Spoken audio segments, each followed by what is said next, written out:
اللہ نے ایک تقسیم رکھی ہے، بیٹے کو 2 حصے، بیٹی کو آدھا حصہ، یعنی 1 حصہ جتنا لڑکے کو ملے گا اس سے نصف۔ اس میں بعض اوقات بچیوں کو یا عورتوں کو شکوہ سا پیدا ہوتا ہے کہ اللہ نے یہ کیوں کیا، لڑکے کو زیادہ لڑکی کو کم۔ وہ اس لیے کیا ہے کہ عورت جس بھی روپ میں ہو، اس کا نان نفقہ اور خرچہ مردوں پر رکھا ہے۔ اگر کوئی بیوی ہے شوہر خرچہ کرے گا، اگر شوہر فوت ہو گیا، ماں ہے تو بیٹوں کو کہا ہے کہ بچوں کو کہ وہ سنبھالیں اپنی ماں کو، بہن اگر تنگ دست ہے تو بھائی اس کے کریں گے، بیٹی ہے تو باپ اور ماں کریں گے۔ تو وہ جس بھی روپ میں ہوتی ہے، چونکہ اس کا نان نفقہ مردوں کے اوپر رکھا گیا ہے، اس لیے اس کا وراثت میں نصف حصہ رکھا گیا ہے۔ ورنہ میرے آقا صلی اللہ علیہ وسلم نے ارشاد فرمایا اپنی اولاد میں عدل سے کام لو، حتیٰ کہ بوسہ دینے میں۔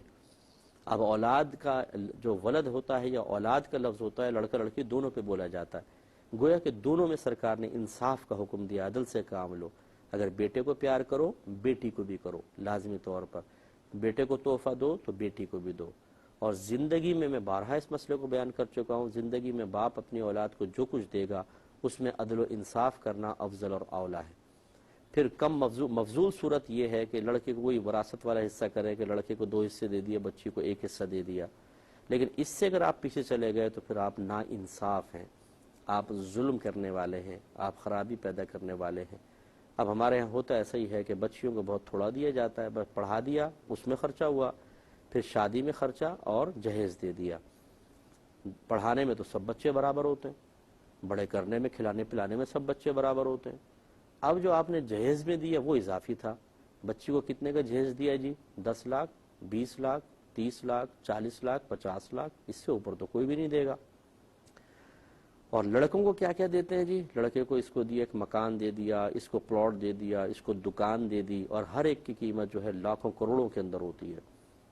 اور اگر اپنی زندگی میں باپ ایسا کرتا ہے، ایک تو دیکھیں وراثت تقسیم ہوگی اس میں ٹھیک ہے، لڑکی کو 1 حصہ ملے گا، لڑکے کو ڈبل حصہ ملتا ہے، وہ تقسیم شرع ہے، وہ الگ بات ہے۔ میں زندگی کی بات کر رہا ہوں، زندگی میں جو یہ غیر منصفانہ تقسیم ہے، اس پر باپ کو آخرت میں جواب دہ ہونا ہو سکتا ہے۔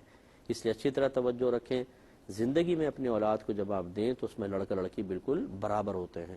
2 کروڑ اگر ایک بیٹے کو دے رہے ہیں تو 2 کروڑ اپنی بیٹی کو اس خوف کو دل سے نکال کر دیں کہ یہ پیسہ سسرال والوں کے پاس پہنچ جائے گا۔ یہ آپ کا ہیڈک نہیں ہے، آپ کو عدل و انصاف کرنے کا حکم دیا گیا ہے۔ اس کا مطلب جب عدل کرتے ہوئے بچی کو برابر دیں گے، اللہ تعالیٰ اس کے رسول بہتر جانتے ہیں وہ پیسہ کہاں جائے گا۔ آپ کو تو پتہ بھی نہیں ہے کہ اس کے پاس رہے گا یا نہیں رہے گا، اللہ کو معلوم ہے کہاں جائے گا۔ اس کے باوجود بیٹی کو برابر دینے کا حکم دیا گیا۔ اس کا مطلب یہ ہے کہ آپ کو ان خدشات کی بالکل حاجت نہیں۔ یہ ہو سکتا ہے کہ اللہ تعالیٰ اس بچی کے ذریعے کسی تک پیسہ پہنچوائے، یہ اللہ کی مرضی ہے، ہم کون ہوتے ہیں اس میں رکاوٹ ڈالنے والے۔ تو یہ اس طریقے سے بہت سے والد ایسے ہوتے ہیں جو شدید گناہگار ہوتے ہیں، بچیوں کو محروم، بیٹوں کو بھر دیا، حالانکہ وہ خود کمانے پر قادر ہیں۔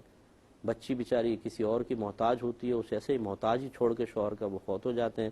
اب آخرت میں اللہ تعالیٰ بس ان کے ساتھ کیا معاملہ کرتا ہے اللہ ہی بہتر جانے گا۔